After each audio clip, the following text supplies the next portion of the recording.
السلام علیکم۔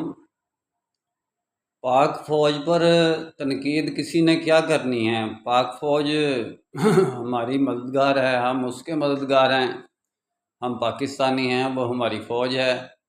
اصل بات یہ ہوتی ہے کہ کوئی بھی چیز منظر عام پر آتی ہے تو اس کے بارے میں عوام نے اپنے کمنٹ تو دینے ہوتے ہیں، اپنی رائے پیش کرنی ہوتی ہے۔ بھئی یہ بلوچستان کے اندر آپ نے میزل حملے کیے، میزل اٹیک کیا، جہاں پر آپ نے کیا آرمی والوں نے، وہاں پر دیکھیں نا، اس جگہ پر آپ گھیرا ڈال کر آپ کے ملک کے اندر، آپ کے علاقے کے، آپ کے ایریے کے اندر ہے، آپ اس جگہ کے مالک ہیں، آپ گھیرا ڈال کے اس پہ ایمبش، آگے ایمبش کی کلاس لے جا کر، پیچھے ریڈ کی کلاس لے جا کر، آپ دونوں کلاسوں سے یعنی کہ ان کو آپ کا بغیر یعنی ایک بندہ مارے بھی سارے قابو کر سکتے تھے۔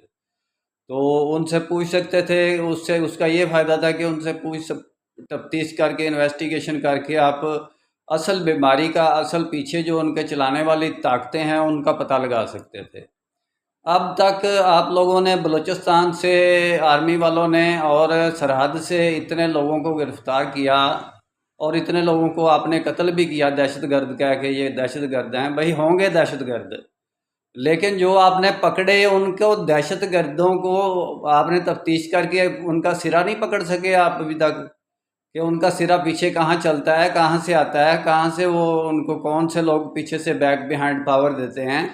ابھی تک میں نے یہ کوئی خبر نہیں سنی آرمی کے پلیٹ فارم سے کہ یہ بیک بیہائنڈ پاور ہے۔ ابھی تک میں اتنی دیر سے یہ واقعہ سن رہا ہوں، میں نے ایک بھی خبر نہیں سنی کہ بیک بیہائنڈ پاور کون سی ہے، سوائے اس کے کہ یہ فتنۃ الخوارج ہے، فتنۃ الہند ہے۔ حالانکہ فتنۃ الہند تو وہ بھائی ہو ہی نہیں سکتا۔ فتنۃ الہند تو ان بارڈروں کی طرف سے نہ بارڈر بھی نہیں ملتا۔ دوسری بات یہ کہ یہ ایران کا اور رشیا کا ڈالا ہوا فتنہ تو ہو سکتا ہے، اور خوارج ایران کو کہتے ہیں تو رشیا کو آپ کامریڈ کہہ لیں۔ خوارج ایران کو بھی اب کہنا نہیں، 1400 سال پہلے کی یہ یعنی کہ ایک اصطلاح چلی آ رہی تھی، اس وقت امامت خلافت کا دور تھا تو یہ خارجی تھے۔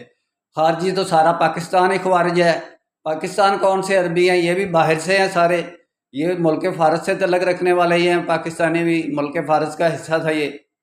تو اس لیے یہ اصطلاحیں ختم کریں، اصطلاحیں جو ہیں وہ کنٹری وائڈ ڈائریکشن پہ چلائیں جو ملک آپ کو نقصان پہنچا رہے ہیں۔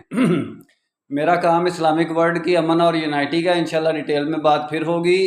نسبت، وحدت، خدمت، خیر کے ساتھ۔ اللہ حافظ۔